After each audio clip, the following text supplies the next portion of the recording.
S'ils n'existaient pas, tu peux quand même en créer 2-3 copies. Oui, monseigneur, oui, messire, une tartiflette, oui, mon amoureux, oui, doudou. Test Noël, va-t-il y avoir un malaise le 24 ? Bienvenue dans 10 000 pas, le podcast qu'on écoute en faisant ces 10 000 pas. Je m'appelle Ismail Slimani, aussi connu sous le nom de Raptor sur internet, youtubeur à plus de 700 000 abonnés, fondateur de Raptor Coaching Pro et Raptor Nutrition, mes entreprises spécialisées en transformation physique et en mieux-être. Et dans ce podcast, nous discuterons de philosophie de vie à la lumière de l'actualité afin de développer un mental d'acier et de conquérir le monde.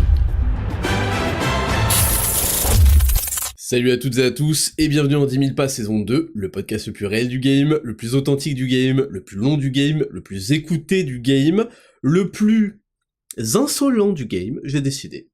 Le plus intéressant du game, le plus odieux du game, j'ai décidé aussi. Et également, cette semaine en particulier, le plus magie de Noël du game. Aujourd'hui n'est pas un épisode spécial, mais un épisode classique, à une chose près que j'avais envie aujourd'hui d'avoir une rubrique spéciale qui s'appellera rubrique Noël. Je vous en parle juste après. Vous m'avez reconnu à ma voix exceptionnellement agréable à écouter. Je suis le Raptor, on se retrouve en ce dimanche 17 décembre 2023 pour le podcast le plus stylé du game. Aujourd'hui, on a un sommaire un peu particulier. Pourquoi ? Parce que il y a une rubrique Noël qui se clôturera. Donc accrochez-vous bien sur le test Noël. Va-t-il y avoir un malaise le 24 ? Oh putain, je vous ai préparé 10 questions, avec une bonus, pour savoir s'il y aura un malaise et de quelle ampleur, car je suis bien meilleur que tous les sismomètres pour mesurer avant toutes les secousses qu'il y aura là, avant toutes les secousses qu'il y aura au dîner de Noël. Je peux vous donner une estimation très précise d'à quel point vous allez être mal à l'aise pour ce Noël, mais on reparlera dans son intégralité de Noël, de qu'est-ce que j'en pense, les fêtes de famille, le bonheur, etc., etc. Ça va être la rubrique Noël, qui sera la rubrique numéro 2. Bien avant, il y aura la rubrique numéro 1, la semaine du Raptor, la classique, j'ai quelque chose à vous dire, avec un S, chose avec un S à vous dire. On va parler notamment d'un certain repas qui m'a interloqué cette semaine, surtout hier en fait, j'en ai parlé un petit peu en story, Raptor vs Font, bien sûr, il faut aller follow. Quoi d'autre ? Et puis on finira, rubrique numéro 3, sur plein de questions. Je répondrai à pas mal de vos questions cette semaine que vous m'avez posées sur @Raptor Podcast sur Instagram. Et on finira par le sondage de la semaine que je vais vous donner dès maintenant. Le sondage cette semaine, c'est un débat qui est chaque année entre Betty et moi. Faut-il ouvrir les cadeaux le 24 au soir, après le repas, ou le 25 au matin ? Les deux versions sont acceptables, j'aimerais bien connaître la vôtre. C'est le sondage de cette semaine, et pourquoi ? Défendez un peu vos opinions, s'il vous plaît. Écoutez, sans plus attendre, on passe à la rubrique numéro 1, la semaine du Raptor, c'est parti, jingle. Rubrique numéro 1, la semaine du Raptor, on commence avec le calendrier de l'Avent, Raptor Nutrition qui se poursuit, et qui gagne en ampleur plus on s'approche de Noël, et plus les cadeaux sont stylés. J'ai reçu des DM qui m'ont dit, pour l'instant c'est un sans faute, et c'est vrai qu'on a fait beaucoup de cadeaux, on a fait gagner pas mal de choses, donc on continue, et vous avez commencé à apprécier ma playlist de Noël où ma version IA double toutes vos chansons favorites, pour vous traumatiser définitivement, et ruiner la magie de Noël. Donc ça continue, c'est très bien, je vous préviens, même si j'aurai encore l'occasion du prochain podcast pour vous prévenir de ça, le 25, c'est un gros cadeau. C'est un très gros cadeau. Voilà. Je vous préviens, hein, j'ai cassé le game, ça va être un précédent dans le game. C'est le 25. C'est le 25, et c'est gratuit. Eh oui, je suis aussi capable de faire des choses gratuitement, figurez-vous. Bon, donc attendez bien le 25, on va clôturer sur quelque chose de très très fort. Rupture de stock de chill, oui j'en ai marre, en fait il y a un problème là en ce moment dans les stocks, il y a un problème dans vos commandes, vous commandez trop, vous faites trop de commandes, et là on est en PLS, on est en position spectrale, parce que en fait on a des délais de production. Il y a des délais de production, il faut l'approvisionnement, des bons produits, etc. Il y a le marché, c'est la folie. Voilà, je vais pas vous détailler, mais c'est très compliqué d'avoir certaines matières premières, etc. Ça se bat, ça se les arrache. Et là, Chill, donc notre formule créatine, rhodiol et glucosamine, unique d'ailleurs sur le marché, va être en rupture de stock. À l'heure où je vous en parle, peut-être qu'il n'y en a plus. Il en restait quelques-uns aujourd'hui. Donc, je pense que tout va dégager aujourd'hui. Si vous étiez en rab, vous dites pas, ah, je prendrai lundi. Faites pas comme d'habitude. Vous savez qu'il y a des ruptures de stock. Là, il y a une rupture de stock et on fait en sorte que ce soit la dernière. On a évité de justesse une rupture de stock aussi sur Work. On a été livré au bon moment, voilà. Mais là, c'était mal barré sinon, donc vous avez quand même votre Work qui est disponible, mais Chill là, si vous en avez besoin, si vous en reste plus, voilà, c'est un drame. Ensuite, Pôle Emploi devient France Travail. J'ai mis dans la semaine du Raptor, hein, là, je pensais que c'était mon rôle de vous mettre au courant de cette information. Premièrement, ça me fait rire parce que y a un nouveau logo, ce qui a forcément demandé un appel. Alors ils font semblant que non, mais ça a demandé un appel d'offres. Les appels d'offres sont souvent farfelus, pour pas dire frauduleux, où c'est un pote d'un pote qui gagne le truc avec des tarifs impressionnants. Je pense que vous n'avez pas idée des tarifs en vigueur pour changer des logos, mais croyez bien que c'est pas 3000 €, hein. Et donc le logo change, et en fait, j'y ai réfléchi 2 secondes et je me suis dit, mais attends, ça veut dire que dans l'administration, il va falloir changer aussi plein de sites web, changer plein de logos sur les sites, mettre à jour des trucs. Dans toutes les feuilles imprimées de l'administration, va falloir les actualiser avec le nouveau logo. Tous les pecnos, pardon, mais tous les pecnos qui travaillent là dans la fonction publique de l'administration là, ils vont commencer à se mettre à la page. Ah non, c'est plus Pôle Emploi, hein, c'est France Travail maintenant, hein, madame. Putain, je suis désolé, mais l'administration française, c'est vraiment qu'elle... Ah non, hein, ah bah c'est pas possible. Ah bah madame, il faut reprendre rendez-vous là. Hein. Bon bref, je peux passer la journée. Hein. Je suis désolé, les infirmières aussi c'est pareil. Si vous continuez, les aides-soignantes, vous allez prendre aussi. Ah bah non monsieur, hein. Ah bah non, hein, les suppositoires, faut pas les croquer. Hein. Bon, je vais me calmer, mais bref, pour vous dire que Pôle Emploi devient France Travail, et c'était une information qu'il fallait que je communique absolument, déjà parce que je sais qu'elle aboutit sur une gabegie financière absolue, mais également pour mettre au courant la concurrence. Vous savez que la concurrence, j'ai un partenariat privilégié avec anciennement Pôle Emploi, aujourd'hui France Travail, pour leur permettre une réorientation à la suite de leur faillite, voilà. La concurrence qui va pas tarder à me sucer la petite nouveauté Raptor Nutrition. Maintenant, dès que vous allez commander un produit, un pack équilibre plus, qui est la petite nouveauté, pack équilibre plus, c'est Limitless, Berserk et Elements. Quand vous allez commander une whey, quand vous allez commander un pack performance, alors bon, les packs performance sont en rupture de stock, vu qu'il n'y a plus de chill, mais voilà, vous allez avoir un petit flyer téléchargeable, donc c'est pas un flyer à mettre qu'on met dans les commandes chiant et tout, c'est un petit PDF téléchargeable avec une belle présentation pour vous rappeler en fait la posologie, à quoi servent chaque produit, etc. Si jamais vous avez acheté les trucs et vous vous souvenez pas, vous avez la flemme d'aller sur le site, etc. Mais vous avez ça à portée de main sur votre téléphone ou sur votre ordinateur, et ça c'est cool. Et ça, vous allez voir que ça va nous être pompé, parce que tout nous est pompé, tout, absolument tout. Mais bon, c'est valorisant. Avant-dernière news de cette semaine du Raptor, Threads est dispo en France, putain trop cool, Threads. C'est la version Twitter de Meta, c'est incroyable, j'ai fait un compte direct. C'est faux, archi faux. Ça suffit. Ça suffit. Est-ce que vous avez un tout petit peu du jot? Est-ce que vous comprenez? Est-ce que vous arrivez à visualiser avant que les choses se produisent?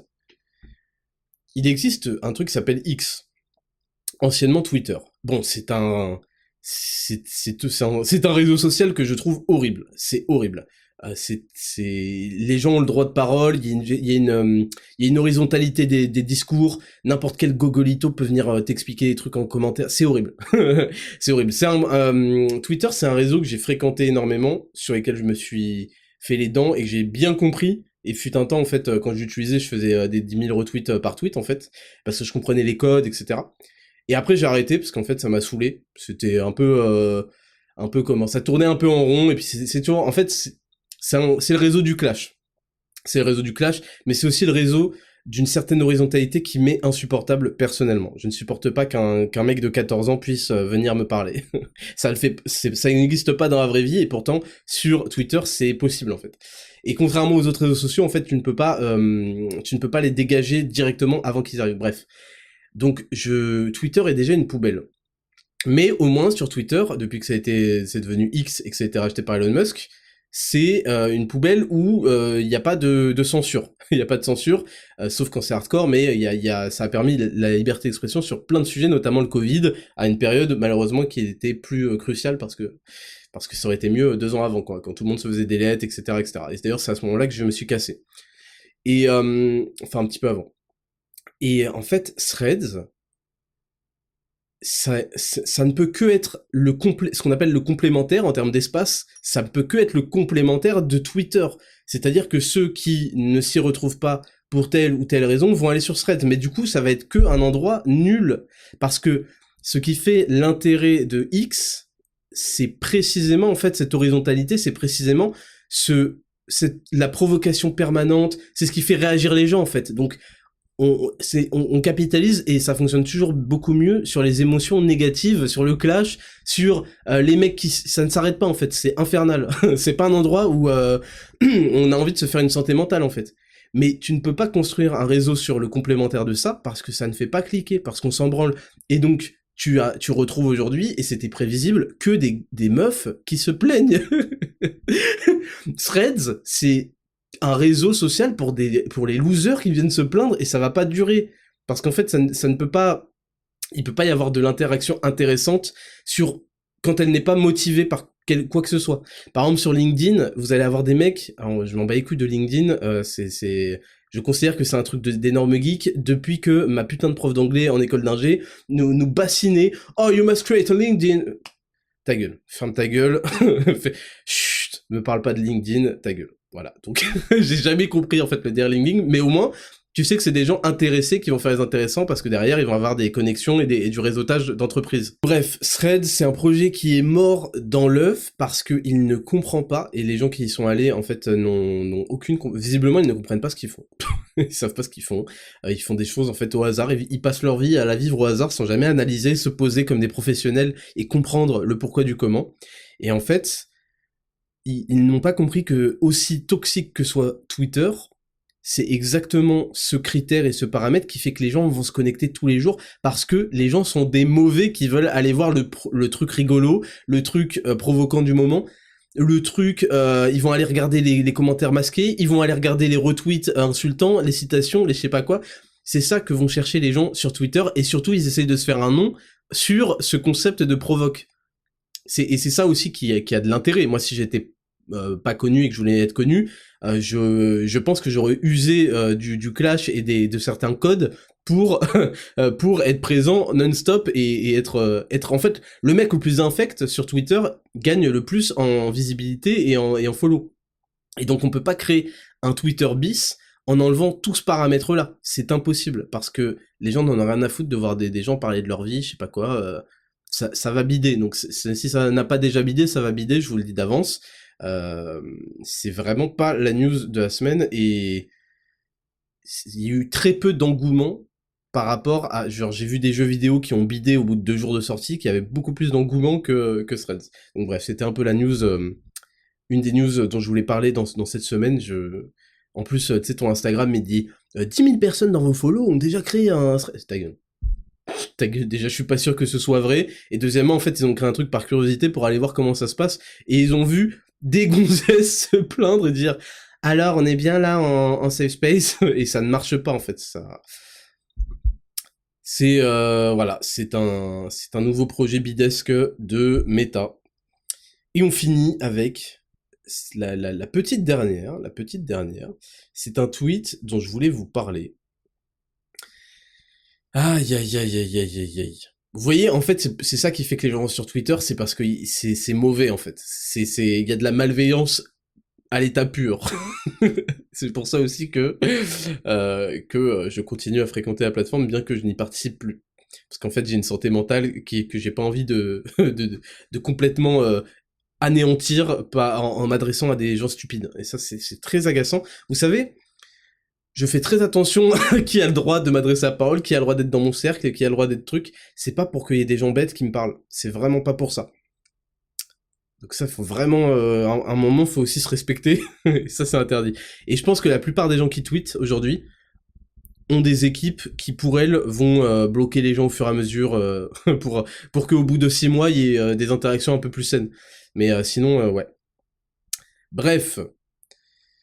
Donc il y a une meuf qui s'appelle Madame Bretzel sur Twitter. Je vais vous raconter cette histoire et je vais vous dire pourquoi elle m'a fait exploser de rire. Et pourquoi, en fait, j'ai trouvé que c'était... Bon, je vous raconte l'histoire. J'ai invité des collègues de travail à manger chez mon amoureux. Il leur... Non mais déjà, ça commence mal. Putain, chez mon amoureux, mais... Putain d'enfant de merde. J'ai venu de mon amoureux... Ta gueule! De mon amoureux de doudou. J'ai invité des collègues de travail à manger chez mon amoureux. Déjà, chez mon amoureux, ça veut dire que ils vivent pas ensemble. J'imagine. Ils vivent pas ensemble et elle invite des gens chez lui. Ah, il leur a dressé une magnifique table. Je sais pas ce que ça veut dire. Je ne sais pas, dans leur standard pourri, qu'est-ce que ça veut dire une magnifique table? C'est quoi? Il y avait une nappe? Il y avait des chaises autour de la table pour s'asseoir? Et fait une excellente tartiflette, car il avait trop hâte de rencontrer ceux de qui je parle tous les jours. Bon, écoutez, je vais faire une pause à chaque fois que je lis un truc. On revient au début. J'ai invité des collègues de travail. Normalement, alerte rouge. On n'invite pas des collègues de travail. D'abord, les collègues de travail doivent passer par l'étape déjeuner, dîner, dehors. Alors en général, dîner, c'est un peu moins formel, et c'est plus, justement, dans la transition vers un truc plus amical. Un dîner. Parce qu'il y a moins de contraintes, il y a moins de blabla. Donc d'abord, en extérieur. Parce que vous allez voir ensuite le comportement de ces gens. D'abord, on les invite en extérieur. Et en général, quand quand une personne n'est pas concernée par les invités, d'ailleurs, on évite de lui imposer chez lui, d'ailleurs, au passage. C'est bizarre.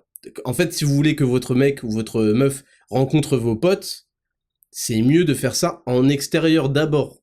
Donc ça, c'était le premier truc. Mon amoureux, bon, putain, moi, je peux plus, hein. Je suis désolé si vous parlez comme ça, mais c'est non. C'est non. Il faut devenir adulte. Parce qu'en fait, sinon, vous êtes des gros badauds de merde, voilà. Vous voulez que je vous dise mon opinion? Quand vous parlez comme des putains d'enfants, et que vous parlez à mon cœur, à vos enfants en disant « Ça va mon cœur? Ça va mon amour ?» J'ai envie de vous mettre des patates, c'est comme ça! C'est comme ça! On vous voit au parc, là, au parc à parler à vos enfants que vous voyez pas de la semaine. Vous les voyez tellement pas que vous inventez une relation amoureuse. Vous les aimez pas, vos enfants. Ça va mon cœur? Ça va mon amour? Tu t'es blessé, mon chéri? Putain, ça me rappelle l'autre, là, qui fait des vidéos sur éducation, là. Le triple cuck au visage de porc, qui est atteint de gynécomastie tellement qu'il fait des oestrogènes, là. Putain, je sais plus comment il s'appelle, là. Il fait « Ça va, mon cœur? Ça va, Gaston ?» Je sais plus comment il s'appelle, son fils. « Ça va? Faut pas tirer les cheveux de papa, hein. Faut pas. Tu vois, mon cœur, quand tu es fâché, c'est normal. Tu peux communiquer avec moi, hein. » Ça va? Je les ai invités chez mon amoureux. Je suis désolé, mais en fait... Comment? Je pense que... Je pense qu'on peut légitimement réfléchir à une peine de 25 ans de prison pour les gens qui parlent comme ça. Bon, alors donc, il leur a dressé une magnifique table et fait une excellente tartiflette, car il avait trop hâte de rencontrer ceux de qui je parle tous les jours. Alors, moi je vais faire des pauses,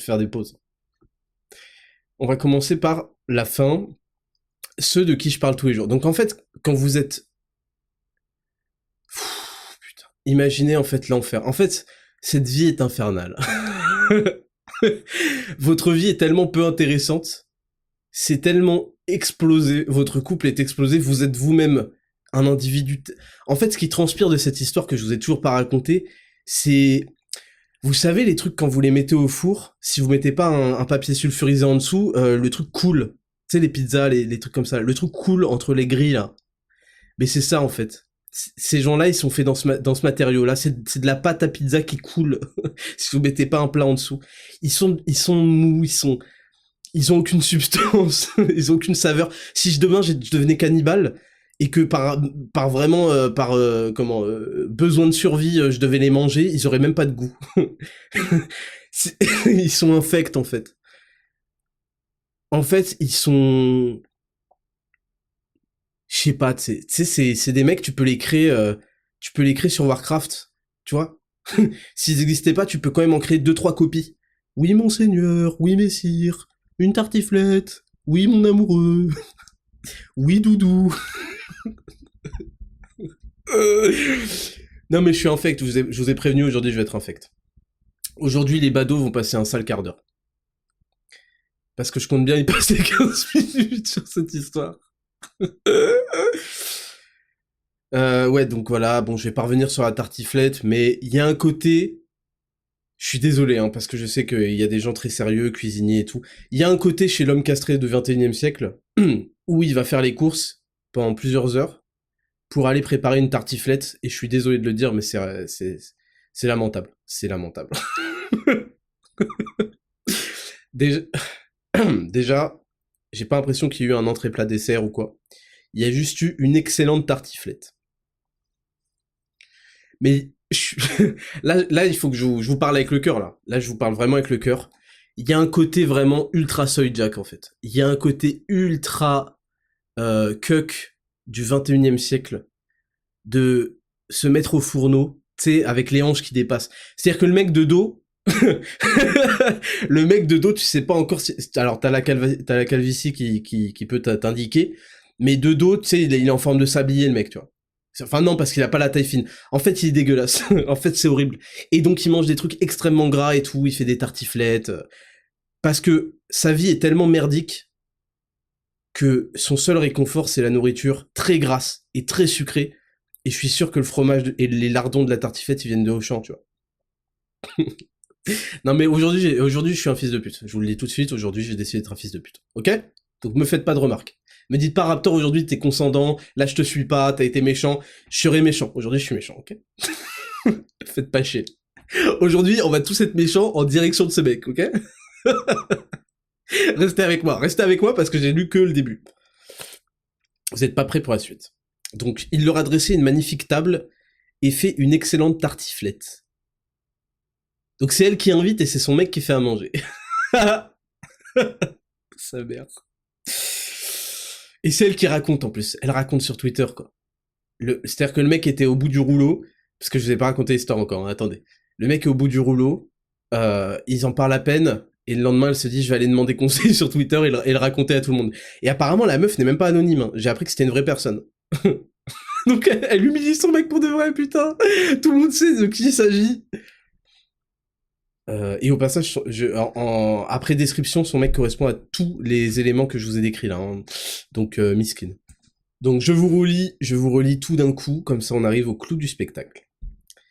J'ai invité des collègues de travail à manger chez mon amoureux. Maintenant, vous avez toutes les clés pour voir ce qui va pas. Donc, la meuf, donc je rappelle que la meuf n'est même pas anonyme.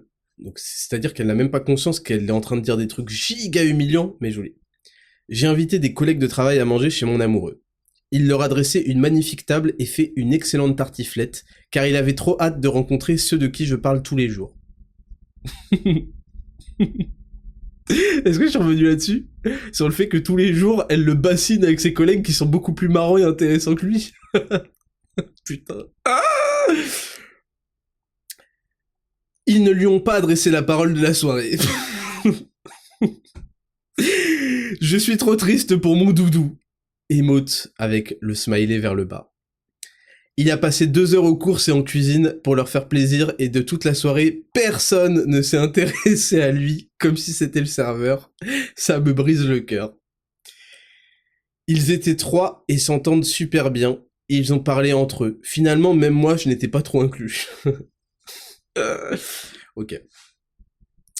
Je vais garder ça sous le coude et on va décortiquer un peu parce que nous on est des professionnels et comme tout professionnel il faut qu'on analyse la chose pour savoir comment il faut absolument qu'elle se répète jamais dans nos vies. C'est très très important. Donc en fait l'histoire c'est que Elle a invité, donc ils ne vivent pas ensemble, c'est ce que je comprends du truc. Elle ne vit pas chez son amoureux. Ils ne vivent pas ensemble, mon cœur. Ça va, mon amour? Ils ne vivent pas ensemble. Elle invite 3 collègues, donc il y a une infériorité numérique de facto. C'est-à-dire que tu peux inviter des collègues, je vous l'ai dit, c'est en extérieur, mais à la limite, en couple. Tu vois, t'invites un couple, truc. Non, elle invite 3 collègues, donc elle instaure une infériorité numérique avec des gens que son mec ne connaît pas, même pas chez elle. Le mec cuck à balle. Chérie, j'ai invité 3 collègues, tu peux leur faire à bouffer? Ah oui, je vais leur faire ma tartiflette. Le mec cuck à balle, il va même faire les courses. Et le problème, c'est que personne ne lui parle. Alors, je crois qu'il y avait un autre truc où elle disait que les rares fois où il essayait de s'incruster dans la conversation, il lui foutait des vents. Putain, mais c'est terrible. Parce qu'il y a les deux, hein. J'ai les deux à blame. Aujourd'hui, j'ai les deux groupes quand même. Je vais pas faire le bâtard uniquement sur eux, mais quand même. Parce que vous savez que j'aime la responsabilité intégrale. Et en fait, cette histoire n'a aucune importance. Mais elle est forte de symboles, en fait. Elle est extrêmement forte de symboles, d'une certaine mollesse, d'une certaine inactivité, d'une certaine passivité, d'une certaine transparence. Putain, mais comment on peut vivre en étant transparent? Comment... Moi, une fois, je me suis dit, il y a des mecs, ça se trouve, dans leur vie, ils ont jamais fait rire personne. Et je trouve que c'est horrible, en fait. Il y a des mecs, ça se trouve, ils ont jamais pris l'initiative un jour de faire une blague ou une remarque drôle ou un truc du genre. Ils ont jamais été drôles. Je me dis, putain, mais à quoi bon vivre, tu sais. Je comprends, en fait, ça y est, je comprends le French Dream final. C'est-à-dire que tu te consoles dans du sucre, dans du gras, dans de la consommation de trucs merdiques, parce qu'en fait, tu es rongé, quoi. Et en fait, je sais, c'est horrible de dire ça, mais je me suis dit, putain, ça se trouve, il y a des mecs qui ont jamais été marrants, en fait. Alors les meufs, c'est la base, tu vois, de pas être marrante, mais...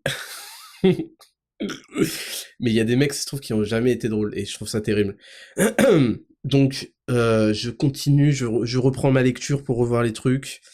Donc le mec a queuqué, il l'a fait à bouffer, à fond. Bon, c'est pas un souci hein, de faire à manger quand on est bon, quand on aime bien faire plaisir, il y a aucun souci avec ça, c'est pas du tout le sujet.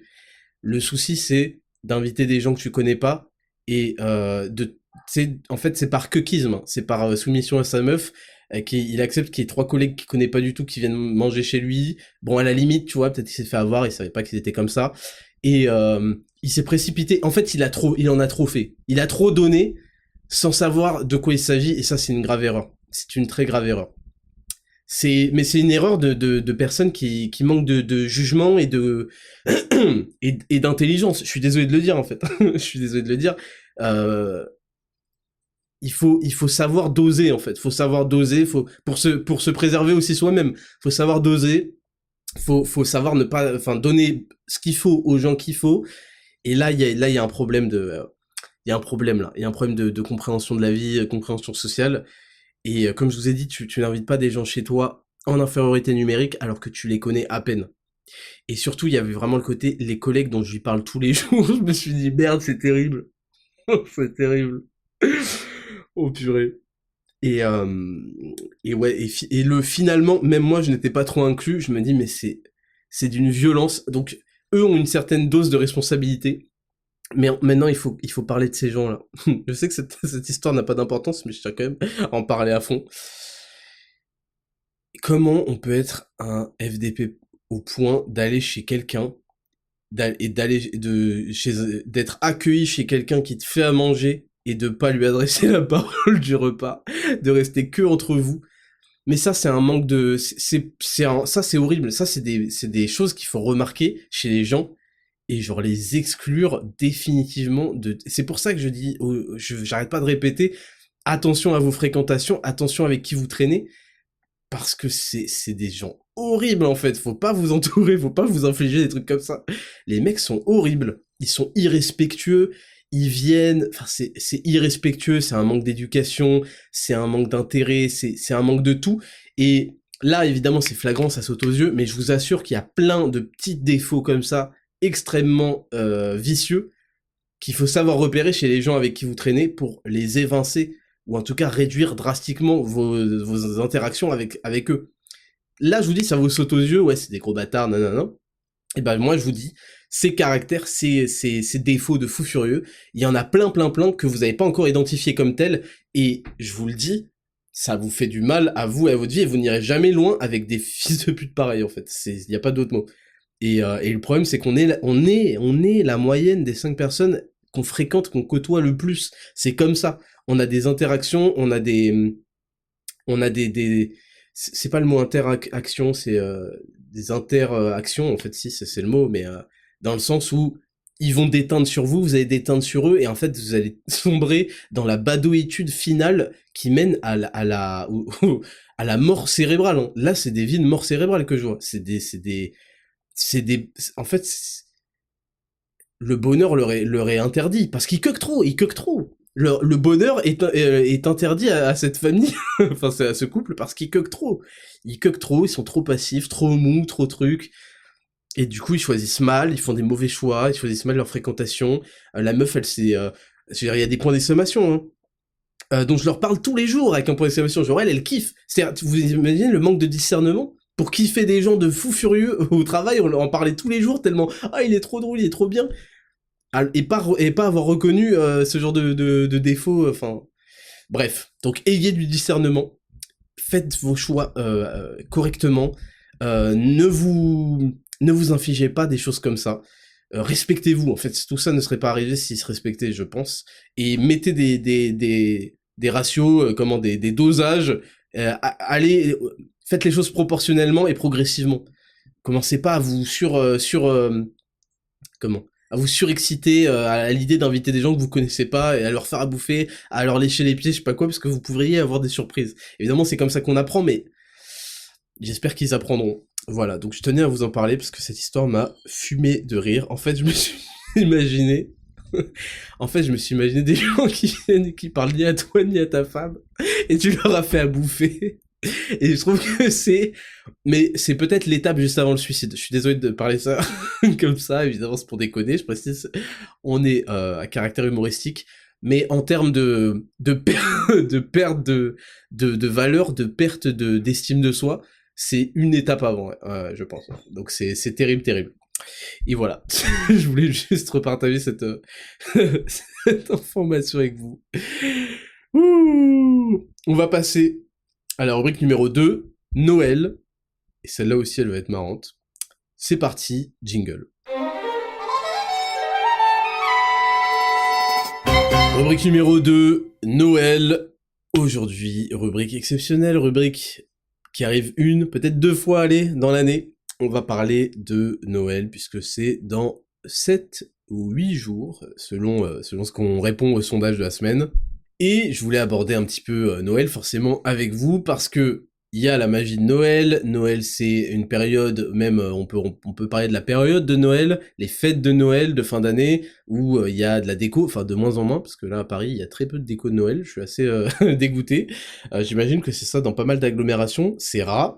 Ils utilisent bien vos impôts, mais pour vous rendre un petit peu de magie et de bonne humeur et d'ambiance, là, ça les utilise vraiment à l'économie. Hein. C'est toute une période qui s'inscrit dans une saison que moi je n'aime pas, c'est l'hiver, bon voilà. Et ne me faites pas croire que vous aimez parce que les pires périodes de dépression c'est en février, ok. Et c'est une période qui permet d'égayer les cœurs, de réchauffer les cœurs et de se retrouver en famille. Mais qui dit aussi fête de famille, dit oui, certains vont prendre beaucoup de plaisir, vont prendre beaucoup de bonheur, vont prendre beaucoup d'énergie qui va leur servir à attaquer l'année suivante. Mais il y a aussi des moments qui peuvent, chez certains, être un peu plus tristes, les renvoyer parfois à leur solitude. En comparaison de tous ces gens qui fêtent Noël à plusieurs, il y a ça peut créer de la frustration, ça peut créer une sorte d'envie ou de jalousie, et ça peut créer aussi des troubles parce que on est obligé d'être confronté à des personnes assez toxiques. Ça existe, hein. Il y a certaines personnes qui vous diront non, la famille c'est sacré, tous les trucs en famille il faut profiter parce que nanana. mais il faut aussi savoir que c'est parfois un privilège. J'utilise le mot privilège. Non, c'est parfois, oui, c'est pas un privilège, mais c'est une chance, en tout cas. C'est parfois une chance d'avoir, souvent même, d'avoir une famille avec laquelle on s'entend bien, des gens pas toxiques, des parents pas toxiques, des frères et sœurs pas toxiques, des cousins, des oncles, des je sais pas quoi. C'est une chance, et parfois, en fait, il y en a qui redoutent les fêtes de Noël, les fêtes de fin d'année, les fêtes en famille, parce que ils vont devoir avoir des remarques de merde, et on va en parler. Donc d'abord, je voulais vous parler à propos de Noël, il y a d'abord le Père Noël. Le Père Noël, il y a toute la question du Père Noël, la magie de Noël. Est-ce qu'il faut raconter ça aux enfants? Est-ce qu'il faut leur mentir? Est-ce que il faut combien de temps il faut propager ça? Et je vais juste vous donner mon point de vue, parce qu'il y a un point de vue d'éducation positive qui consiste à dire non, il ne faut pas mentir aux enfants parce que sinon ils perdent confiance en vous et donc il faut leur dire la vérité. C'est que blablabla.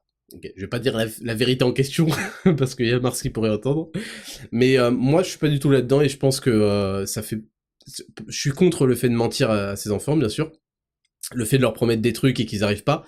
C'est ce que ma mère faisait très souvent d'ailleurs, genre en mode ouais t'inquiète, si tu fais ça t'auras ça, si tu fais ça t'auras ça, ouais t'auras ça, et en fait ça n'arrivait jamais. Bref, je suis contre ça.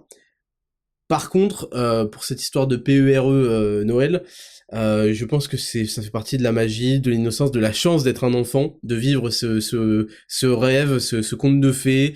C'est comme la petite souris aussi, et je trouve que c'est stylé et ça contribue au folklore. Et moi j'aime bien. J'aime bien et je trouve que les enfants justement ont de la chance de pouvoir, ont certains privilèges, certaines chances de pouvoir encore croire à ces choses-là, de vivre par ça, d'avoir des étoiles dans les yeux par ce biais-là. Et c'est leur fête. Et justement on arrive sur le deuxième point. Noël, c'est quand même la fête pour les enfants, et c'est quand même mieux quand il y a des enfants dans la pièce, même s'ils vont faire du bruit, même si truc, parce que les enfants, c'est la vie, les enfants, c'est l'espoir aussi, symboliquement, et ils égayent les fêtes de Noël, et c'est fait pour eux, en fait, et on est content que eux s'amusent, et que eux prennent du plaisir, parce que nous aussi, on a été à leur place, bon, plus ou moins. Mais ça sera l'objet du dernier, du petit questionnaire que je vous ai préparé. Et oui, et je sais que j'aimerais bien savoir aussi si pour vous c'est plus un fardeau qu'un plaisir, mais je fais pas partie des gens qui disent ouais vous avez pas honte, vous avez une famille, ils sont tous vivants, vous avez pas honte de trouver que c'est un fardeau et nanana.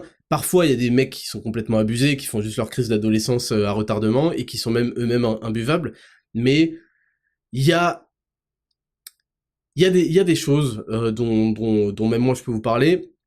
Parfois, quand on a fait sa petite vie d'adulte et que on retourne en famille pour les fêtes de Noël, parfois on a changé de statut. On a changé de statut dans sa vie, on est devenu quelqu'un d'autre, quelqu'un qui a essayé de travailler, ça va peut-être vous concerner, qui a essayé de travailler sur lui, qui essaie de se développer physiquement, qui se voit différemment. Et c'est souvent pour ça que on veut changer de ville quand on essaye de se refaire totalement, de revivre une nouvelle aventure. Parfois on change aussi de ville complètement, d'entourage, parce que tout notre entourage actuel, bah, a déjà une idée, une définition associée à notre prénom. Il sait que, bah, tel prénom, voilà, c'est associé à ces qualificatifs-là, cette personnalité-là, là. Et parfois, on essaye de tirer un trait sur son ancienne personnalité, sur ses anciens défauts, etc., dans un projet de développement personnel, et malheureusement, bah, son entourage, l'entourage actuel, ou l'entourage précédent, entre guillemets, bah, lui, va rester très très très fixé sur tout ça. Donc on a besoin de faire de se détacher de ça pour se redéfinir. Parce que comme vous le savez, la façon dont on se définit, dont on parle de soi, je vous en ai déjà parlé, et dont les autres parlent de vous, ça impacte énormément, ça a on parlait des interactions, ça va influencer énormément qui vous allez devenir et qui vous pouvez être. Et donc, parfois, on s'est isolé, on est parti vivre ailleurs, et on revient, on a fait des choses, donc on se voit d'une manière différente. On a une vision, une estime de soi différente, plus haute, on connaît d'autres qualités de nous, et on connaît nos anciens défauts qu'on ne veut plus associer à notre identité. On ne veut plus s'identifier à travers ces défauts-là, ou ces traits de personnalité-là. Et en fait, c'est aussi l'occasion quand il y a des mariages. Quand il y a des mariages et que vous revoyez des anciens potes de longtemps, bah c'est aussi des moments qui peuvent devenir des moments un peu de fardeau, où on est un peu... comment c'est pas le mot, c'est pas qu'on a peur, je sais plus, c'est... c'est pas angoisse non plus. Putain. C'est quoi le mot? Attendez, je retrouve. On appréhende, voilà. Quand on redoute, c'est ça que je voulais dire. On appréhende parce qu'on se dit, bah tous ces gens, ça fait très longtemps qu'ils m'ont pas vu. Donc dans leur tête, je suis telle personne. Or, je ne suis plus du tout cette personne-là. Et j'ai décidé d'ailleurs dans ma vie de m'éloigner des gens toxiques, des choses toxiques. Et en fait, on peut se prendre une décharge de toxicité vis-à-vis de ça. Et c'est pareil aussi quand on revoit sa famille ou quoi, parce que en plus sa famille nous a connus petits, donc ils se foutaient de notre gueule sûrement sur certaines choses qui nous ont peut-être complexés et duquel on a essayé de se débarrasser, et eux ils vont remettre le couvert, etc. Et ça donne des situations extrêmement négatives, malaisantes. Ça c'est gentil ce que je dis encore en termes de toxicité. On peut aussi avoir changé de statut et ne plus accepter qu'on se fasse mal parler. Parce que peut-être que dans notre vie, nos parents ou nos frères et sœurs nous parlent mal, nous donnent des ordres, nous considèrent comme leurs petits, et on n'accepte plus, et on a réussi à se construire une identité, une estime de soi-même, parce que on a viré tout ça, et qu'aujourd'hui les gens qui s'adressent à nous s'adressent toujours avec respect, sinon ils dégagent, et donc on arrive dans un nouvel endroit un ancien endroit où tout le monde nous traite sans respect, nous donne des ordres, nous dit va faire ça, truc, et ça cloche en fait, ça ne correspond plus. Donc il peut y avoir cette appréhension-là, et ça, soit ça donne lieu à des discussions difficiles qu'il faut avoir et qui peuvent niquer l'ambiance, mais bon, c'est comme ça, et donc en fait vous allez aller au contact, et parfois ça se passe bien, parfois ça se passe très mal.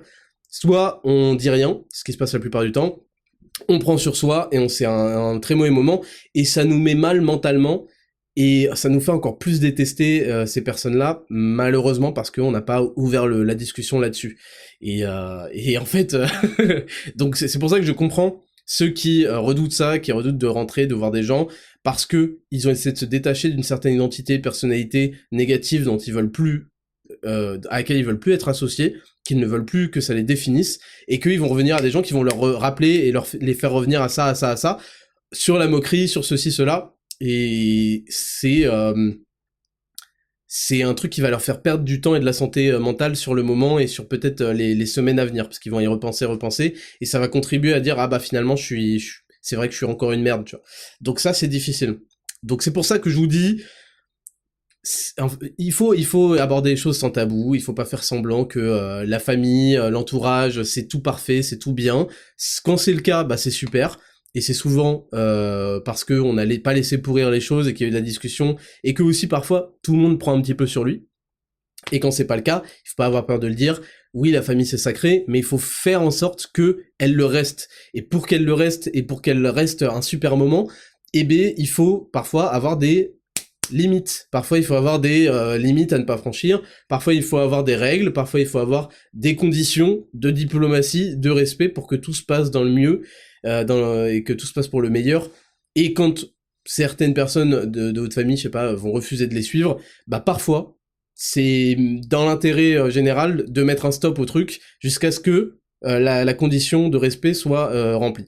Voilà, donc je sais que c'est bizarre d'entendre ça de moi peut-être, mais je considère qu'il y a des choses où il faut aussi avoir un peu d'intelligence, pas tout sacraliser bêtement, et se rendre compte que bah parfois il faut aussi que ce soit donnant et que les gens se mettent un petit peu à la page, je vous respecte, etc. Voilà pour le sujet de parfois fardeau, parfois plaisir. Ensuite, Noël, pourquoi on aime autant Noël? C'est qu'il y a aussi un moment de relâche.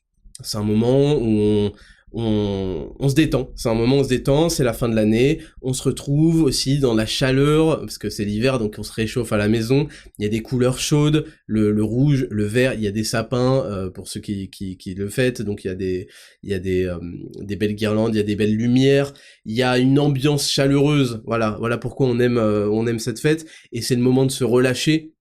Après une année à avoir peut-être beaucoup travaillé, beaucoup donné, on se relâche. Au niveau de la bouffe, bah c'est le moment où on va bouffer des bons produits. Et vous remarquerez, moi il y a un truc que j'ai remarqué, c'est que les gens ils se sentent bien en vacances, souvent, ils se sentent bien à Noël. Et bon ça dépend, hein. À Noël aussi, à un moment on a envie de vomir parce qu'on a beaucoup trop mangé, tu vois. Mais en général ils savent pas d'où ça vient, ils pensent que c'est juste le stress, évidemment il y a de ça, mais c'est aussi parce que c'est des moments où ils consomment des bons produits.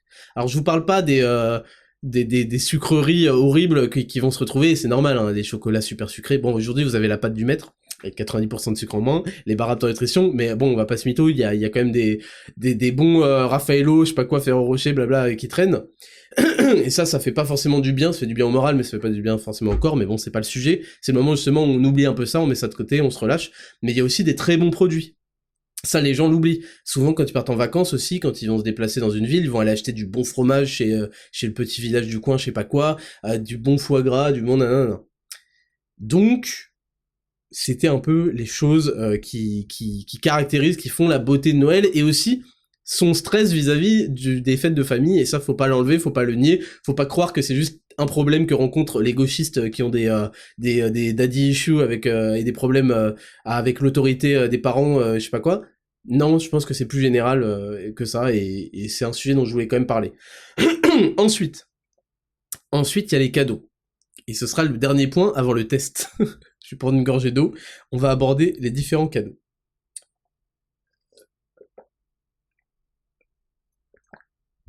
Ok. Alors, comme vous le savez, le cadeau est normalement... Bon, c'est un truc chiant, hein. C'est un truc chiant. Même quand on prend du plaisir à offrir, parce qu'il y a du plaisir à offrir quand on a fait le bon cadeau, les bons choix et tout, c'est chiant. C'est chiant, faut se creuser la tête, faut s'intéresser énormément, faut essayer aussi que ça colle à un certain budget, blablabla, des fois on n'a plus d'idées, c'est pas toujours un bon moment, c'est chiant de trouver un cadeau. Et donc, ça nous amène aux différents types de cadeaux qu'on va trouver sous le sapin. Alors, bon, il y a le cadeau qui n'existe pas. Ça, c'est extrêmement violent. Ça m'est déjà arrivé. En fait, ça m'est arrivé très souvent. C'est quand vous faites un cadeau. Moi, je me souviens que j'ai fait un cadeau pour tout le monde et j'en ai eu aucun. Enfin, si, j'ai eu une dinguerie. J'ai eu une petite dinguerie. J'ai eu un petit gel douche hypoallergénique livré par Amazon. Mais je vous raconterai mon expérience plus tard. C'est pas le sujet. Mais les différents types de cadeaux, en fait, je vous l'ai déjà dit, le cadeau, c'est un témoignage de son intérêt pour la personne. Donc, il n'est pas censé être mesuré par rapport au prix que ça coûte, mais par rapport à quel point il colle aux besoins, à la personnalité de la personne, parce que ça montre qu'on s'est intéressé à elle, et les gens aiment qu'on s'intéresse à eux. On s'est intéressé, on s'est interrogé sur qu'est-ce qui pourrait lui faire plaisir. Ok? Donc un des pires trucs à faire par exemple c'est qu'est-ce que tu veux pour Noël? Qu'est-ce que tu veux pour ton anniversaire? C'est forcément une question qui va être posée un jour ou l'autre, mais c'est pas la folie quoi, c'est pas la folie. Les gens aiment que on se pose soi-même la question et qu'on essaye de réfléchir et de trouver. Ok? Et donc les pires cadeaux, alors il va y avoir les coffrets Scorpio et tout, les coffrets, en fait c'est ce que j'appelle les cadeaux impersonnels. C'est-à-dire que vous êtes un mec, le capitalisme a prépensé pour vous ce qui pourrait correspondre à un mec, c'est-à-dire que vous êtes le dernier des randoms, voilà ce que on donnera à un random, c'est bien. Un petit coffret, un petit truc. Alors il y a des coffrets qui sont mignons, quand ils collent, en fait c'est simple. Quand le coffret, il peut y avoir des coffrets de nourriture, ça colle à tout le monde, c'est un truc vraiment quand on n'a pas eu trop d'idées, qu'on veut faire un truc un peu chic, on peut offrir un petit coffret de nourriture, des bons trucs artisanaux, blablabla. Ça y a aucun souci. Mais il y a des coffrets type coffret hygiène de vie, genre parfum, gel douche, tout en un, et déodorant. Il y a des coffrets, tu sais, des coffrets en fait qui étaient une offre promotionnelle à Carrefour. Ça c'est violent en fait, ça reste extrêmement violent. Quand le coffret ne correspond pas du tout à la personne et donc impersonnel, ça c'est des cadeaux extrêmement sales. Et donc avant de parler du cadeau en question, il faut qu'on discute ensemble et qu'on trouve ensemble, les gars, une stratégie pour vous sauver, pour ne pas niquer l'ambiance quand vous allez déballer le cadeau. Parce que qu'est-ce qui se passe quand on déballe un cadeau à Noël? Tous les regards sont rivés sur vous. Déjà, si vous avez de la chance, il y a peut-être une carte ou un truc avec écrit votre nom. C'est pour truc. S'il y a rien écrit, ah ouais, celui-là là-bas, ok, bon, c'est... on sait déjà à peu près vers quoi on se dirige. Donc il y a le moment où tous les regards sont rivés sur vous. Et oui, et vous savez, déjà vous avez vu la taille du truc, le bruit que ça fait, vous avez des éléments qui vous préviennent, qui vous préviennent que votre cerveau à ce moment-là réfléchit à comment dissimuler la déception. Sauf que c'est impossible. C'est impossible. Parce que si vous voulez, vous avez un visage qui ne trompe pas. En fait, le visage ne trompe pas, et souvent, le manque d'excitation pendant l'ouverture est déjà un présigne extrêmement violent. J'ai déjà vu des mecs ouvrir des cadeaux sans aucune excitation, tellement ils s'étaient déjà fait à leur destin, à la fatalité, qu'ils allaient avoir envie de le revendre sur Amazon dans 2 minutes. Ou sur Vinted. Donc, vous ouvrez le cadeau, tous les yeux sont rivés sur vous, ok? Il y a le bruit du truc et tout. Et il y a la personne qui vous l'a offerte, qui, quand elle est vraiment, elle a aucun discernement, là, comme les badauds, là, de l'histoire de tout à l'heure, elle est excitée, ou, tu sais, elle regarde avec attention, elle n'a pas honte. C'est-à-dire elle n'a pas, elle n'a toujours pas changé de pièce, elle a eu le culot de le déposer au pied du sapin, alors que c'est de la merde, et elle vous regarde en attendant vraiment votre réaction. C'est-à-dire qu'elle se trompe totalement, elle ne vous connaît pas, en fait. Donc vous allez déballer ça, les yeux sont rivés sur vous. Et il y a le moment où en fait, vous savez pas si vous devez vous spoil en déballant un petit peu, ou si vous devez tout sortir d'un coup. Vous hésitez. Faites, parce que si je me spoil et que il y a le moment où vous commencez à anticiper et à deviner ce que c'est. Et le pire moment, c'est quand vous devinez ce que c'est et que c'est pas du tout ça, en fait. Ah, c'est une play? Non, tu vois. Bon, j'aime bien, c'est pas une play, vous avez compris? Des fois, vous essayez d'anticiper, et en fait, c'est pas ça, et on dit, bah, regarde! C'est pas du tout ça. Et, non, en fait, le pire moment, c'est quand vous avez anticipé exactement ce que c'était, parce que vous savez que c'est un truc de merde, en fait. En fait, ah, c'est un livre! Ouais, ah ouais, j'espère que je connais l'auteur. Oui, parce que le livre est un cadeau de merde, j'ai oublié de le dire. Le livre n'est pas un cadeau de merde, c'est comme d'habitude quand il s'adresse à quelqu'un qui est très très très lecteur, qui recherche des nouvelles lectures, des centres d'intérêt, ce qui est très rare. De nos jours, on va pas se mentir, c'est très rare. Donc, dans tous les autres cas, le livre est un cadeau de fils de pute, il faut le dire. Il faut le dire, c'est comme ça. Je suis désolé si vous avez prévu d'acheter des livres, vous le savez, et c'est comme ça que vous aurez un sourire au moment de l'ouverture. Et oui, et donc il y a ce moment-là où il faut essayer de dire... Parce que vous êtes obligé d'annoncer ce que c'est. C'est ça la perfidie. C'est ça tout le caractère vicieux du cadeau. C'est que le moment où vous avez fini de le déballer, vous devez dire oh c'est truc. Oh c'est un lot de vous voyez. Oh c'est du parfum. Donc c'est à ce moment-là où vous vous trahissez. Vous comprenez? Parce que votre voix manque. Elle manque de saveur, elle manque d'excitation. Ça se voit que c'est pas une Play 5 avec GTA 6, ok? Ça se voit que vous êtes extrêmement déçu. Et là-dessus, il faut apprendre à jouer. Donc je vous recommande là pendant la semaine qui arrive de vous entraîner, ok? Vous entraînez à dire des oh bah fallait pas. Non, dites pas fallait pas, surtout pas. Entraînez-vous, essayez de trouver un lien, un contexte avec pourquoi est-ce que vous appréciez particulièrement le truc, pourquoi c'est exactement ce qu'il vous fallait. Entraînez-vous, faites de l'impro, et il faut que dans vos yeux, dans votre regard, en général, quand c'est de la merde, on se précipite pour aller faire un câlin et un bisou. T'sais. On fait exactement l'inverse. On essaie de donner l'inverse proportionnellement de ce qu'on a reçu. On a reçu que de la merde, donc on va donner une marque d'affection extrêmement grande pour essayer de passer au sujet suivant. Donc c'est un moment qui est difficile. Par contre, alors deuxièmement, dans le cadeau impersonnel, il y a tout ce qui est box. Voilà, il y a tout ce qui est box. Il faut que je parle des box, je suis désolé, vous avez certainement prévu d'offrir à votre mère une box de spa, de massage, ou une box de saut en parachute qui ne sera jamais utilisée. D'ailleurs, ce business a été créé exactement parce que le taux d'utilisation est genre de 35%, hein. Je sais pas si vous êtes au courant. Et puis en plus, c'est échangé, c'est revendu, enfin c'est terrible en fait. Le destin des box d'expérience.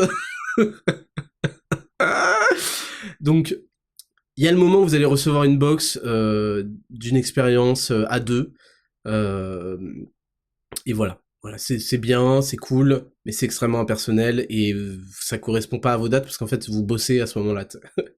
Donc ouais, il y a ça et puis ensuite bon voilà. On va pas refaire tous les coffrets Scorpio, tous les trucs où tu te fais offrir un stylo de la papeterie, les trucs qui ne correspondent pas du tout à toi. Tu sais pas d'où ça a été dégoté cette histoire. Et oui, et le moment où en fait vu que t'es un adulte et que les cadeaux c'est que pour les enfants, bah t'es en PLS quoi. Donc voilà. Ça, c'était pour évoquer les différents cadeaux. Bon, et puis des fois, t'as des petites surprises. Quand t'es un enfant, en fait, t'as les plus beaux cadeaux en général. Même si les enfants vont prendre des Amazon. Les enfants, il y en a plein, ils vont prendre des Amazon Choice, c'est-à-dire le truc le moins original. Tiens, t'es un gosse, tu prends un truc de gosse, ta gueule, tu vois. Donc, il va y avoir de ça, il va y avoir aussi des cadeaux qui vont être les mêmes. Parfois, les gosses se prennent les mêmes cadeaux, vu que les deux fils de pute sont allés sur Amazon Choice. Donc, Donc ouais, ça c'est compliqué ça. Ça c'est toujours compliqué.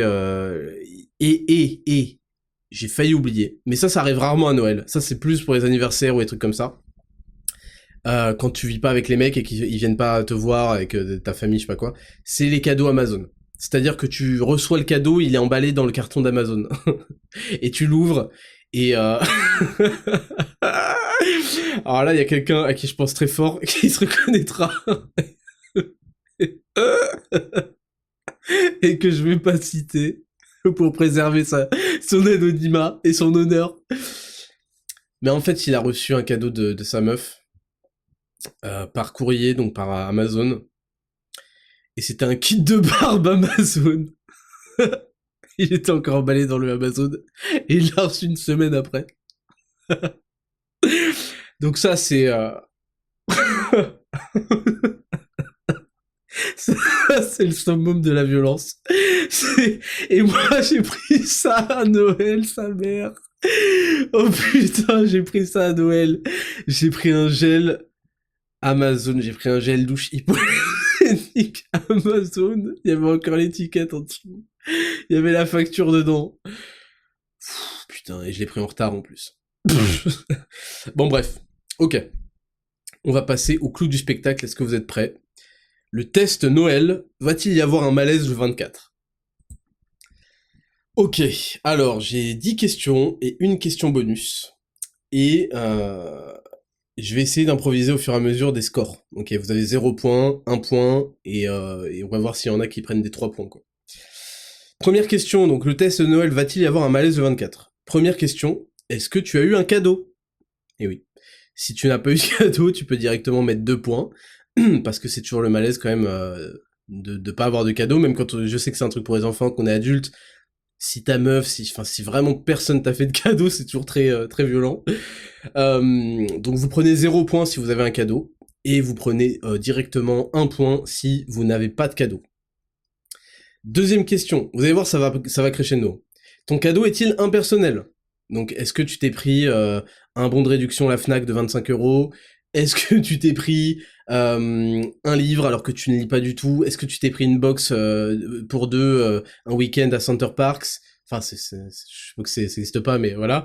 Est-ce que tu t'es pris un petit coffret avec des produits d'hygiène, Yves Rocher, parce qu'il y avait une promo 4 achetés, le 5e offert? Voilà, est-ce que tu t'es pris des trucs vraiment qui ne correspondent pas à qui tu es, et que tu sais pas d'où ça tombe? Donc, si tu as pris un cadeau impersonnel, tu prends 1 point. 3. A-t-on pris en considération tes préférences alimentaires à table? Ça, je l'ai rajouté, c'est un peu un bonus, c'est pas non plus le truc le plus grave du monde, mais mettons que t'adores le saumon fumé, bah y a pas de saumon à table, tu vois. Alors que tout le monde sait que t'adores le saumon fumé, mais on s'en fout de ta vie. Tu détestes les fruits de mer, c'est un repas spécial fruits de mer, il y a que des huîtres, des trucs comme ça, tu vois. T'adores le foie gras, enfin non, il y a toujours du foie gras. Il y a un truc que t'aimes en particulier et il a été absent. Voilà. Là, tu prends 1 point si c'est le cas, 0 point si on a fait attention à ce que t'aimes. Et par exemple, moi, j'adore le saumon fumé, et il y avait toujours du saumon fumé en quantité à table, sachant que je suis moins fan de foie gras. Je sais, c'est un gros mot, là, ce que je viens de dire, mais je suis moins fan de foie gras. Et tu prends évidemment 3 points, d'un coup, tu prends 3 points, si personne n'a fait les courses chez toi. Alors, si personne n'a fait les courses le jour de Noël et qu'il y a rien dans le frigo, ça, je vous le dis, c'est du vécu, je vous raconterai après certaines de mes expériences. Là, tu prends 3 points quand même. Question 4. Es-tu pressé qu'on ouvre tes cadeaux? Ah, ça, c'est intéressant.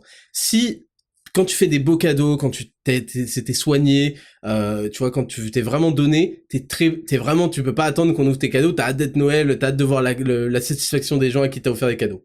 Si c'est pas le cas, c'est que t'es un bâtard et que tu fais des cadeaux en mode vas-y, il fallait que je fasse un truc.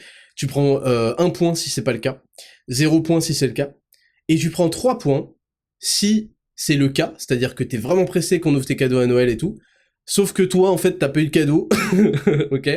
Et tu prends 4 points si t'es pressé, toi t'as fait des bêtes de cadeaux, et toi t'as eu que des cadeaux impersonnels de merde. 4 points, ça c'est directement pour le côté déséquilibré qui va créer un malaise. Ça va créer un malaise dans ton cœur et ça va plus jamais se passer comme ça. Question 5. Es-tu resté sur ton téléphone plus de 50% du repas? Ça, c'est très important. Si c'est 30% du repas, tu prends 1 point. Si c'est 50% du repas, tu prends 2 points. Si t'es resté sur ton téléphone quasiment tout le repas, tu prends 3 points. Ça, c'est directement. Et si t'es pas resté sur le téléphone du repas, tu prends 0 points, bravo. Bravo, c'est qu'il n'y a pas eu de malaise. 6. Alors celui-là, il est très malaisant. La télé était-elle allumée pendant le repas? Ok, il n'y a pas d'échappatoire. Si elle n'était pas allumée, c'est 0. Si elle était allumée, c'est 3 points, directement. C'est affreux. Franchement, les périodes de repas de fête, de famille, où il y a la télé allumée pendant tout le truc, le pire, c'est quand la télé, elle est bien en face de la table ou un truc genre, mais c'est c'est affreux. Question 7. T'a-t-on adressé la parole pour autre chose que « Alors l'école, tout se passe bien ?» Ça te fait quel âge maintenant? Ok. Si on t'a pas adressé la parole du repas, tu prends 3 points. Si on t'a adressé la parole juste pour te demander des questions bateaux qui te font chier, c'est 2 points. Si on t'a adressé la parole mais que t'es quand même mis sur le côté, c'est 1 point. Et sinon, si tout se passe bien, c'est 0 point. Ok? Question numéro 8. T'es-tu engueulé politique avec un ou plusieurs membres de ta famille? Écoute, là, y a pas d'échappatoire, hein. C'est 0 point si c'est non, et 1 point si c'est oui, et 2 points si c'est en plus toi t'étais en minorité. Si en plus c'est toi le casse-couille et ceux qui posaient problème, en tout cas pas le casse-couille mais je veux dire celui qui a apporté la zizanie et que personne n'est d'accord avec toi, tu prends 2 points. Question numéro 9. T'a-t-on donné de l'alcool parce que c'est Noël dès tes 8 ans pour juste tremper les lèvres? Ça c'est un truc que je comprends pas, je suis désolé. L'alcool pour les enfants, non, en fait, vous ne faites pas ça, en fait. Arrêtez de tuer le cerveau de vos enfants, s'il vous plaît. Donc, le fameux, oui, mais bon, c'est Noël, et en fait, t'as 8 ans, et c'est juste pour tremper les lèvres, tu prends 3 points. Tu prends 3 points si on t'a donné de l'alcool puis que t'as 8 ans. Voilà, c'est comme ça. Il n'y a pas d'intermédiaire. Et question numéro 10. Combien de personnes ont prétexté le Covid pour ne pas venir? Ça, c'est intéressant. Vous prenez 1 point par personne, là. Chaque personne qui n'est pas venue parce qu'elle avait le Covid, c'est une grosse disquette qu'elle vous a raconté. Et puis, vous prenez des points bonus s'il y a des gens qui sont venus avec un masque. Très important. Vous prenez des points bonus s'il y a des gens si vous avez isolé vos grands-parents, vous prenez 5 points. Voilà. Et question 11, bonus. Question 11, bonus pour 3 points. Es-tu maghrébin? Alors... Alors, comment vous dire? Je vais vous parler de mon expérience dans une famille, donc... famille algérienne. D'origine algérienne, on peut le dire. Alors... Donc, déjà, Noël, il n'y a pas de sapin. Hop, t'enlèves. Alors, tous les trucs stylés, tous les trucs beaux, tout ce qui fait que t'as une ambiance chez toi, ça vire. Il y a trop de dignité pour avoir un sapin de Noël, tu vois. Ça veut vraiment pas. Donc, il n'y a pas de sapin de Noël. Quand t'es petit, 5-6 ans, on va dire, il y a du cadeau. Je vais pas te mentir, il y a du cadeau. Tes parents, hein, je veux dire, les parents font un cadeau. Ça encore, ça dépend. Ça dépend de quelle famille maghrébine, parce que ça arrive pas tout le temps. Mais il y a un petit cadeau à Noël, parce que, voilà, t'en entends parler à l'école maternelle, tu vois, t'es encore petit, on essaye de te mettre bien, tu vois. Quand t'as 5 ans et que t'as des grands frères et sœurs, tu te prends un stop de la vie, où ton grand frère ou ta grande sœur, moi dans mon cas c'est ma grande sœur, elle arrive, elle te révèle la vérité sur le Père Noël, ok? Pour te niquer. En fait, pour t'expliquer que tes parents ont prévu que t'aies plus jamais de cadeau le 25, ok? Donc je te le dis tout de suite, voilà la raison, en fait tout ça n'existe pas, et voilà, t'auras plus rien. Donc déjà, on te perce ta virginité d'innocence à 5 ans, ok? Les premiers, alors beaucoup de Noël, en fait c'est au fur et à mesure que tes parents commencent à abandonner parce que vous êtes trop grands. Une fois que vous commencez à être trop grands, c'est les frères et sœurs qui vont prendre le relais, qui vont essayer de faire quelque chose, de te faire un cadeau et tout, parce qu'ils voient que c'est pas l'ambiance. Toi t'as le seum, hein. Toi t'as le seum parce qu'en fait tu as des photos dans tes groupes de WhatsApp et tout, où tous tes potes, ils sont en famille de ouf, où il y a de l'alcool, où ils s'amusent, où il y en a énormément, il y a tous les cousins. Bon, toi, il y a personne.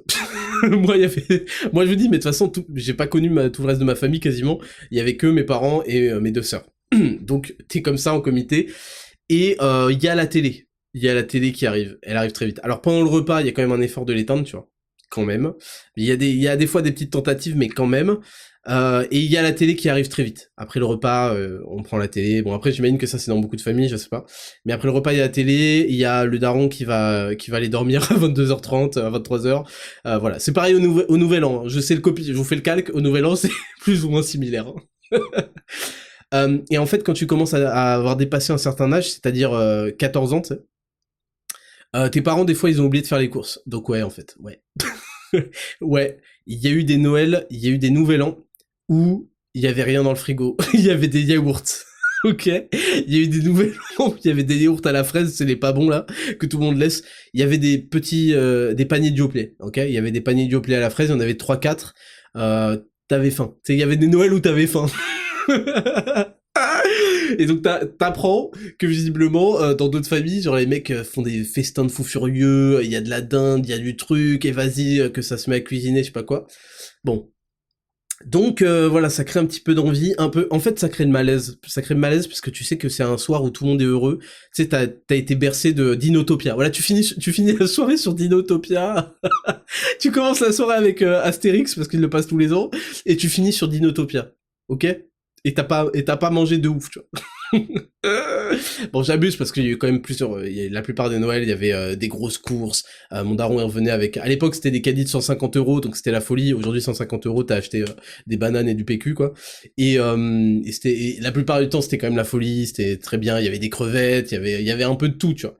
Mais il y a eu des passages comme ça, et des petits passages à vide. Et plus ça va en fait dans les années, et plus le truc n'existe pas. Et en fait, quand les enfants grandissent, c'est les enfants qui essayent de faire des cadeaux, je sais pas quoi. Et le truc, c'est que personne ne leur en fait, donc ça dure pas éternellement. Et voilà. Voilà pour l'expérience. Donc, es-tu maghrébin, tu prends 3 points. Tu prends 3 points, je connais ton histoire, ne pose pas de questions, commence pas à me raconter, c'est pas vrai. Tout ça est faux. T'as fini sur Dinotopia, ok? Donc, pour... c'est tout pour cette rubrique numéro 2 de Noël. C'est quoi, j'ai prévu de répondre à plein de questions, mais je vais faire une émission spéciale la semaine prochaine, on va répondre à plein de questions comme ça. Cette semaine, je donne juste le sondage, est-ce que vous ouvrez les cadeaux le 24 au soir ou le 25 au matin, et pourquoi? Vous répondez à Traptor Podcast sur Instagram, vous pouvez aussi répondre sur Spotify. Je vous souhaite à tous une excellente semaine. Merci beaucoup d'avoir participé là à l'opération sur Pinker, on a eu énormément de commandes. D'ailleurs, on va le laisser ouvert encore le code Raptor pendant, on va dire jusqu'à...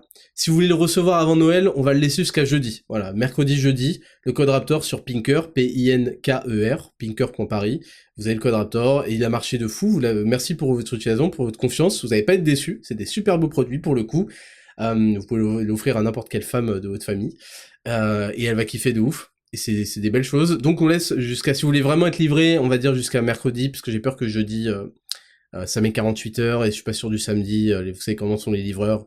Donc on le garde jusqu'à mercredi minuit, ou jeudi minuit comme vous pouvez le voir. Merci beaucoup pour votre soutien là-dessus, et vous allez vraiment avoir des beaux cadeaux. Et le calendrier de l'Avent, évidemment, continue toute la semaine sur Raptor Nutrition.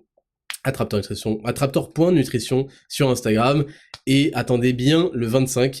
En tout cas, je vous souhaite à tous une excellente semaine, reposez-vous bien, profitez de ce mois de décembre pour faire le point sur votre année, pour kiffer, pour réfléchir à tout ce que je vous ai dit vis-à-vis de la famille, vis-à-vis des petits malaises, de la toxicité, pour essayer de trouver des solutions. Le but, c'est de trouver des solutions, et bon courage à tous, merci, bonne semaine à tous, je vous kiffe, c'était le Raptor, ciao.